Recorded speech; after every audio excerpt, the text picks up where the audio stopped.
नजर 7 भारत न्यूज के साथ। अकाउंट किसी और के पास है तो वो मनिका के पास ही है। आफ्टर डेथ भी उसने अकाउंट ऑपरेट कराया। वेरी श्योर मैं अभी एप्लीकेशन फाइल करूंगा आईपी की कि ये अकाउंट कहाँ कहाँ यूज किस किस आईपी पे हुआ है।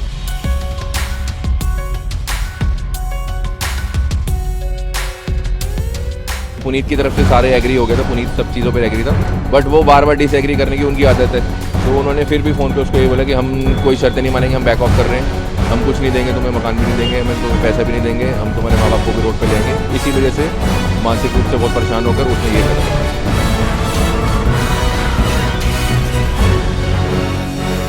ये फैमिली शुरू से ही क्रिमिनल माइंड रही है और उस बंदे का भी फ्लैट हड़प के और उसको डाइवोर्स दे के धक्के मार मार के निकाला है।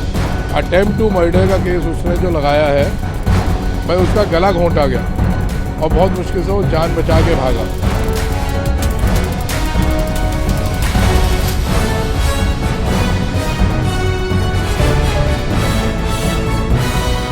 व्हाट इज़ हैपनिंग इज़ कि उनकी डेथ के पहले मनिका ने अकाउंट उनका हैक करा था। जैसे वो ऑडियो आप देख सकते हो, सुनी होगी आप लोगों ने, जिसमें भैया उनको कहते हैं grow up, you still have hacked my account. She saying no no no, मैंने हैक नहीं करा। So this is the proof, this is the live chat of Puneet भैया, ठीक है। This is the proof. उनकी डेथ को 48 आवर्स हो चुके हैं। It still says active yesterday. If you can see here, यहाँ पे अभी भी लिखा हुआ है एक्टिव येस्टरडे। तो अकाउंट हैक हुआ है, इसका मैं बहुत श्योर हूँ, क्योंकि जो उनका पुनीत भैया का जो फ़ोन है वो पुलिस के पास है और आई एम श्योर पुलिस उसको ओपन नहीं करेगी, बट अकाउंट कहीं ना कहीं चला है। और जब भैया ने उनको बोला कि तूने मेरा अकाउंट हैक करा है, तो ये क्लेम ये एग्जैक्टली दिखा रहे कि कल भी उनकी डेथ के बाद ये अकाउंट एक्टिव था। तो ये मनिका ने ही हैक करा हुआ है। मैं अभी एप्लीकेशन भी फाइल करने जा रहा हूँ कि मेरे को आईपी मिले किस किस फ़ोन में ये एक्टिव है। एंड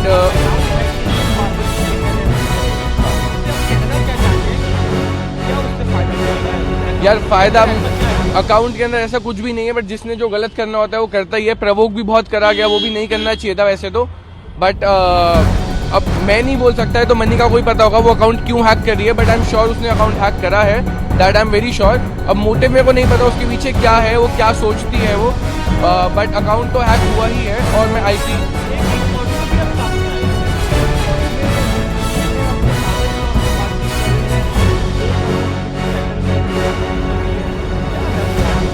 वो पहले का ऑडियो है, वो सेटलमेंट हो चुका था। वी हैव पेड द बात तो बताइए। I am not sure about the whole scenario of that.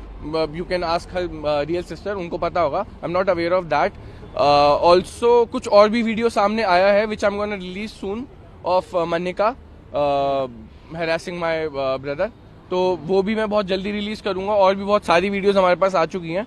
अच्छा, एक वीडियो है जिसमें 2 करोड़ रुपए का ट्रांजैक्शन का जिक्र हो रहा है घर को लेकर। आई हैव ऑलरेडी सेड कि मेरे को उस बारे में नहीं पता। You can ask her real sister, क्योंकि वो उनका एक फैमिली मैटर था। I am just a cousin. जितनी बातें मेरे को पता है मैं उतना बोल सकता हूँ। मैं जो उनका प्राइवेट मैटर है वो तो उनकी फैमिली, रियल फैमिली को ही पता होगा। एफआईआर हो गई है, पुलिस क्या पोस्टमार्टम हो गया? पोस्टमार्टम के लिए अभी सब लोग गए हुए हैं। पोस्टमार्टम चालू होने वाला होगा। जैसे ही पोस्टमार्टम होता है, पुलिस ने हमको प्रॉमिस करा है कि उसके बाद वो एफआईआर दर्ज करेंगे, क्योंकि उसमें कॉज ऑफ डेथ वगैरह हर चीज़ लिखी जाएगी। सो होपफुली आज पोस्टमार्टम और एफआईआर हो जाना चाहिए। मेन मुद्दा है कि एफआईआर, पोस्टमार्टम तो अभी होगा ही होगा। एफआईआर क्या कर रहे हैं, कौन सी धारा में कर रहे हैं, सबसे मेन मुद्दा है ये कि एफआईआर कौन सी धारा में की जा रही है, जिस पे हमारे को संशय है कि एफआईआर ये कहीं ना कहीं दिक्कत आएगी बनने में। तो अभी तक क्यों नहीं हुई है? पुलिस क्या कहती है? यही तो प्रॉब्लम आ रही है कि अभी तक एफआईआर, वो कह रहे हैं पोस्टमार्टम होगा तो एफआईआर करेंगे।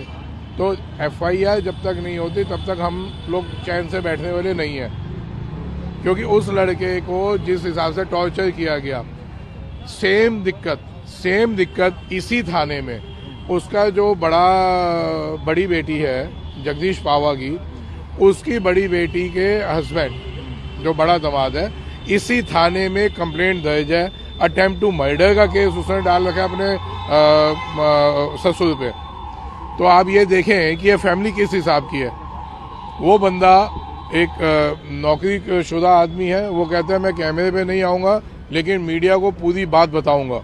वो बंदा पूरा सपोर्ट करने को तैयार है तो क्या लग रहा है आपको, पुलिस आपके वाले मामले में ठीक से कार्रवाई नहीं कर रही है, चीजों को डिले कर रही है? सर देखिए, अभी तक पोस्टमार्टम नहीं हुआ, हाँ। अभी तक एफआईआर दर्ज नहीं हुई, तो अब आप बताएं ना, हम लोग तो वैसे टेंशन में है। अब एफआईआर दर्ज हो जल्दी से जल्दी और इन लोगों पे कार्रवाई हो, हम तो यही चाह रहे हैं। हमारा देखो जीव तो चला गया, हमारा भाई चला गया, लेकिन हम इस बात को यहाँ खत्म करने वाले नहीं हैं। अगर एफआईआर प्रॉपर दर्ज नहीं होती, इन लोगों को कार्रवाई नहीं होती, तो ये मुद्दा यहाँ शांत होने वाला नहीं है।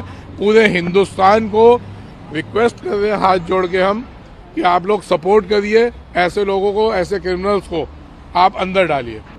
संतुष्ट तो बिल्कुल भी नहीं है। हम 48 घंटे से ऊपर हो चुके हैं, अब तक हमारी एफआईआर नहीं लिखी गई है। अभी फिलहाल पोस्टमार्टम के लिए गए हुए हैं। पोस्टमार्टम अभी देखते हैं कि हो रहा है नहीं हो रहा, क्या प्रोसीजर है, अभी वहीं गए हुए हैं। और एफआईआर तो हमें चाहिए ही चाहिए जल्दी से जल्दी। ये एक समस्या तो है ही हमारे साथ कि एफआईआर नहीं हो रही, अब तक ना कोई एक्शन लिया जा रहा है उस पर। तो आपको क्या लग रहा है, पुलिस किसी को बचाने की कोशिश कर रही है क्या?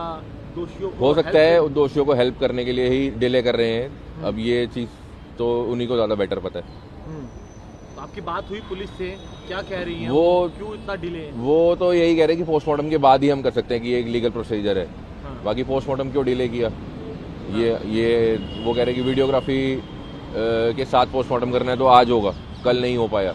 वीडियोग्राफी के डॉक्टर्स अवेलेबल नहीं थे, ऐसा कुछ था प्रॉब्लम। एक जिसमें जो पुनीत है अपने फादर इन लॉ से बातचीत कर रहे हैं, 2 करोड़ रुपए में बात सेटल होने की भी बात हो रही है, क्या वो मैटर है और क्या यही हैरेसमेंट है जिसके चलते पुलिस ने एक कदम उठाया?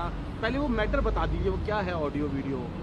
ऑडियो में और वीडियो में यही है कि उन्होंने, उसके पुनीत के फादर इन लॉ ने पुनीत से सेटलमेंट किया था कि हम 2 करोड़ रुपए तेरे को देंगे और ये जो मकान हमने तुझे देना है, हम ये तुझे नहीं देंगे, हम तेरे को 2 करोड़ रुपए देंगे। तो पुनीत ने एग्री कर लिया कि ठीक है भाई, या तो तुम मकान दो या 2 करोड़ रुपए दो, जो तुमने हमसे पैसे लिए वो हमें वापस कर दो, नहीं तो हमें ये मकान दे दो। तो वो उन्होंने सेटलमेंट कर ली थी, लेकिन वो बार बार, मैं पहले भी बता चुका हूँ कि हर बार ये सेटलमेंट करके वो पीछे हट जाते हैं उससे, बार बार अपनी बात पे टिकते नहीं है। और इसी वजह से पुनीत बहुत प्रेशर में था, उसको बहुत ज्यादा परेशानी, मानसिक तनाव हो रहा था उसको। और लास्ट में भी यही हुआ है, उन्होंने कोर्ट में एग्रीमेंट बना लिया, एमओयू बना लिया उसका, डिवोर्स का। उसमें भी उन्होंने जो बातें सब लिखी थी कि ये मकान हम पुनीत के नाम कर देंगे, फिर भी वो उससे पीछे हट रहे थे। लास्ट में जो पुनीत और मनिका की बात हुई है रात को, उसमें भी वो कह रही कि मैं बैक ऑफ कर रही हूँ, मैं कुछ नहीं दूंगी, मैं तुम्हें सड़क पे ले आऊंगी, ये सब समस्या की वजह से ही उसने ये कदम उठाया। वो उसका सरकार से भी विश्वास उठ गया था कि जब सरकार में सब कोर्ट में एग्रीमेंट हो गया, उसके बावजूद भी उसको नहीं मिल पाएगा तो फिर फायदा क्या है, सरकार होने का फायदा क्या।